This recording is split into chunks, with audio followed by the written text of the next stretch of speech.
راځو مرکب ته. بیا د مرکب دوه قسمونه دي، یو ته وایي مرکب مفید او یو ته وایي مرکب غیر مفید. مرکب مفید هغې مرکب ته وایي چې کله خبرې والا خبره وکړي خاموش اورېدونکي ته د څه خبرې په باره کې خبر یا د څه کار د هغې د طلب په باره کې پته ولګي. مثلا چې یو سړي خبره وکړه عربی کې مثلا زید قائم، زید ولاړ دی، خبرې ختمه کړه. اوس چې موږ دا کلام اورو نو موږ ته پته ولګېده چې زید ولاړ دی، ناست نه دی، زید تلی نه دی، هلته په سړک کې ولاړ دی.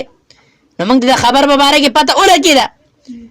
او د دې سره سره چې موږ وایو یا موږ وی چې د یو کار د طلب په باره کې پته ولګي، دا کار طلب کې مثلا جیء بالماء، ایت بالماء، اوبه راوړه، نو پته ولګېده چې متکلم اوبه غواړي یا متکلم چای غواړي یا متکلم بل څه غواړي.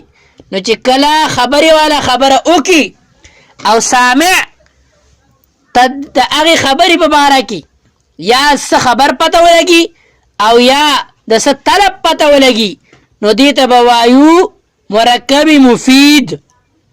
خو چې کله متکلم خبره وکړي او متکلم خاموش هم شي او د هغې نه وروستو هم مخاطب ته نه د څه خبر پته ولګي او نه د څه کار په باره کې د طلب پته ولګي نو دې ته به وایي مرکب غیر مفید. اوس مثلا یو سړی وي غلام زیدین، د زید غلام، بھائی د زید غلام نو څه جوړ شوی دی نو خبر پته موږ ته ونه لګېده. د زید غلام نه څه چې کومه دی د طلب پته ولګېده نو پته ولګېده چې دا مرکب مفید نه دی، مرکب غیر مفید دی. او یو بله خبره هم ذهن کې کېدی چې کله یو جمله پوره فایده ورکوي نو هغې ته به موږ وایو مرکب مفید، او چې کله فایده پوره نه ورکوي نو بیا به مرکب غیر مفید. او د مرکب مفید هم ډېر نومونه دي او د مرکب غیر مفید هم ډېر نومونه دي. مرکب مفید، مرکب تام، مرکب اسنادی، مرکب کلامی، جمله و کلام، دا د مرکب مفید نومونه دي.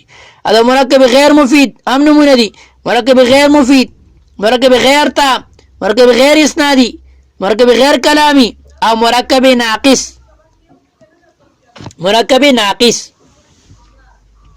نو دا راله د مرکب مفید او مرکب غیر مفید. او د مرکب مفید دې ته وایي جمله او کلام، جمله او کلام. نو دې پورې به اجرا انشاءالله وکړو او د دې نه وروسته به انشاءالله سبا ووایو. صحیح ده جی؟